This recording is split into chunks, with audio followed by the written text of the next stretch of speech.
farmlands and orchards.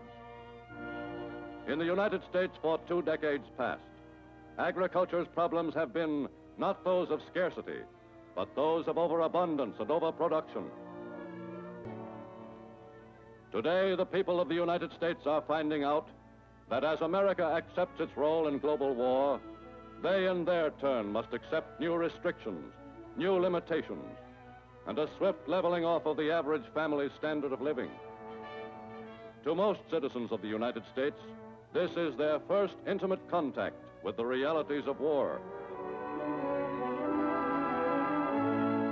But to Washington's Food Advisory Board, set up to marshal the country's resources, and to its chief, Secretary of Agriculture Claude R. Wickard, months of study have revealed as an urgent reality for 1943 the first food crisis in American history.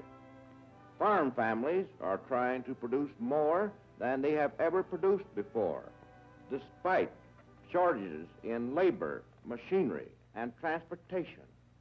We must help them all we can. Consumers will have to forego eating all they want and all they have money to buy, because we must make food fight for us all around the world. In 1943, all that America has to eat will be shared strictly according to the needs of war. First priority and the first choice of foodstuffs have been given to the Army and Navy, for each fighting man requires half again as much as the average civilian. 1/8 of total production now is earmarked for U.S. fighting men, at home or abroad.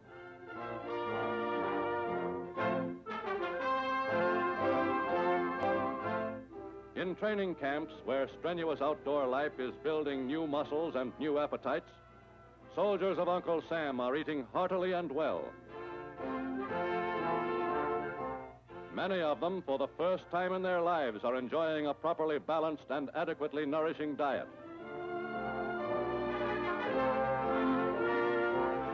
For the forces overseas, huge stockpiles must be set up at 1,000 different points. Supplies for months of operations, accumulated months in advance, with all the military risks of loss or spoilage.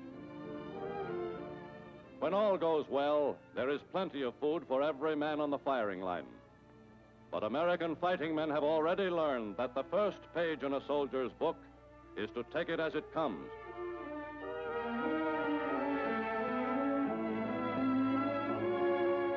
With the civilian population share already limited to 75% of what America can produce, heaviest new demand on the country's food supply is the increased buying power of millions of workers in booming war industries. To these men and their families, wartime prosperity has permitted a new standard of eating, better than many had ever known before. Today, under the democratic system of rationing, the war worker is able to purchase his full share of the limited food which will be available.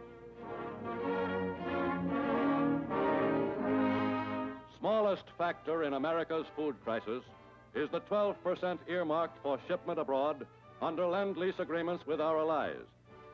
Yet Lend-Lease food has been of paramount importance in maintaining the morale and fighting efficiency of America's partners in arms of the United Nations. To them, the U.S. Lend-Lease commitment in food and munitions is still America's greatest contribution to the prosecution of the war. To the people of Britain, American food is an absolute essential, for by the most concentrated use of their land, they can grow for themselves little more than 60% of what they need to subsist. The rest must be made up from the colonies and dominions, from neutrals, and from the United States. Even with this aid, they have been living for 3 years on a diet reduced by strict rationing to the barest minimum scientifically calculated to sustain life and health. In comparison with the amount of food an Englishman is allowed per month, U.S. rations seem lavish. Yet the health of Britain has not suffered. Malnutrition and overeating have disappeared. No one is allowed to eat too much. No one is obliged to eat too little. One of the most successful experiments in wartime nutrition has been the communal feeding system of Great Britain's food ministry. In Britain, almost 20 million meals a day are served in restaurants and canteens. For with shipping space stringently curtailed, every ounce of surplus weight, every extra cubic foot of bulk must be eliminated. Today, food concentration has become a whole new American industry, which at war's end will be capable of providing not only for the Americas, but for remote countries where local production of natural foods has been inadequate or has been wrecked by war.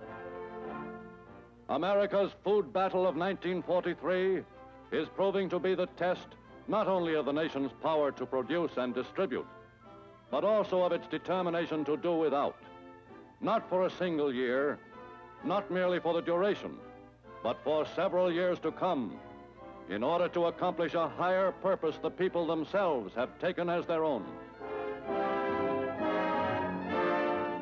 By accepting a new restricted life, by giving up a large share of their food and creature comforts, the people of the United States have recognized that they are indeed warriors of the civilian front, and that to every citizen the war has acquired deep and personal meaning.